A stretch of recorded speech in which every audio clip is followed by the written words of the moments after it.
2024 সাল আমার জীবনে অনেক বড় একটা কালো অধ্যায় নিয়ে এসেছিল। 2024 সালকে হয়তো আমি কখনোই ভুলতে পারবো না, এমনকি আমাদের দেশের মানুষও হয়তো ভুলতে পারবে না। আমার জীবনের গল্পটা না হয় অন্য কোনো দিন বলবো। আসসালামু আলাইকুম এভরিওয়ান, আই হোপ সবাই ভালো আছেন। আল্লাহর অশেষ রহমতে আমিও ভালো আছি। আমাদের দেশের যে অবস্থা, আমরা কেউই হয়তো সেরকমভাবে ভালো নেই।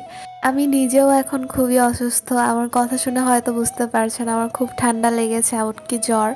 যাই হোক, আমাদের দেশের অবস্থা এখন খুবই ভয়াবহ।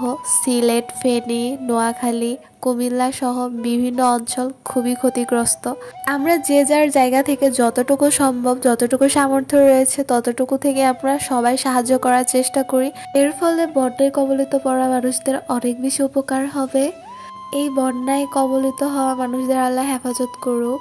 ওই অঞ্চলগুলোর মানুষ কতটা ক্ষয়ক্ষতিগ্রস্ত হয়েছে সেটা ভাবা যায়। কত মানুষের শখের ঘর বাড়ি হচ্ছে বন্যা নিয়ে চলে গেল, এরপর হচ্ছে কত মানুষের প্রাণ নিয়ে চলে গেল। আমাদের ময়মনসিংহ হচ্ছে খুব একটা বন্যা হয়নি, কিন্তু এই বৃষ্টির ফলে আমাদের ময়মনসিংহের বেশ কিছু অঞ্চল খুবই ক্ষতিগ্রস্ত হয়েছে। আমি বেশ কিছুদিন আগে বই আন্দোলন ময়মনসিংহ গ্রুপ থেকে এই বইগুলো গিফট পেয়েছিলাম, সেটারই একটু ভিডিও রেখে দিয়েছিলাম তোমাদের সাথে শেয়ার করার জন্য।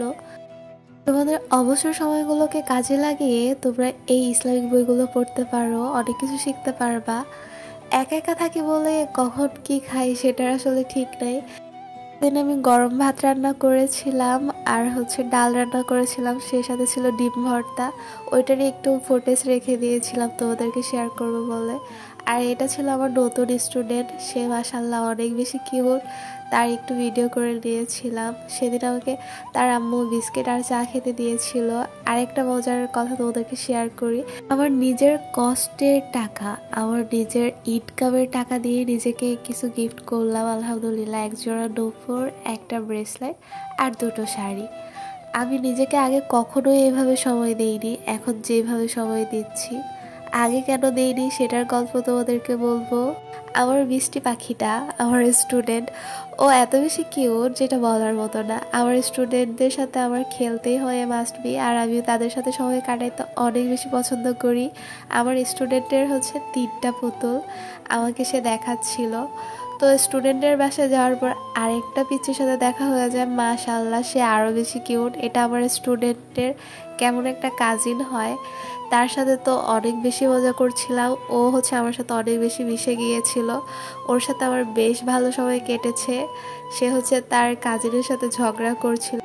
স্টুডেন্টের বাসায় আসলে পড়ানো শেষ হয়ে গেল, আমাকে তারা আসতেই দিতে চায় না। কারণ হচ্ছে আমি তাদের সাথে অনেক মজা করি, এমনকি অনেক খেলাধুলা করি, তো তাই তারা আমাকে আরও বেশি পছন্দ করে। যখন আমার অন্য কোনো কাজ না থাকে তখন আমি তাদেরকে আরও বেশি সময় দেওয়ার চেষ্টা করি, এর ফলে তারা আমাকে আরও বেশি পছন্দ করে। বাচ্চাদের সাথে সময় কাটাইতে কেই বা পছন্দ না করে? আপনি আমি আমরা সবাই বাচ্চাদেরকে অনেক বেশি পছন্দ করি, তাই না? তো আমারও বেশ ভালো লাগে। ওর রিয়াকশনটা দেখেন, পুরা হিরো হিরো। আমার স্টুডেন্টকে যখন আমি পড়াচ্ছিলাম ওকেও বলছিলাম আসো তোমাকে একটু পড়াই, তুমি কি কি পারো আমাকে বলো। সে তো খুবই দুষ্টুমি করছিল, সে একদমই পড়বে না। আমার স্টুডেন্টকেও সে খুব একটা পড়তে দিচ্ছিল না, সে দূরে থেকে খুবই দুষ্টুমি করছিল, এমনকি খুব জ্বালাচ্ছিল বলতে পারেন। সে একটু পরে পরে এসে আমার স্টুডেন্টকে মারার চেষ্টা করছিল। এক পর্যায়ে লাস্টের দিকে তারা মারামারি শুরু করে, আমি তাদেরকে থামাতে পারিনি। তো আজকের ভিডিও এ পর্যন্ত, সবাই ভালো থাকবেন। আসসালামু আলাইকুম, আল্লাহ হাফেজ।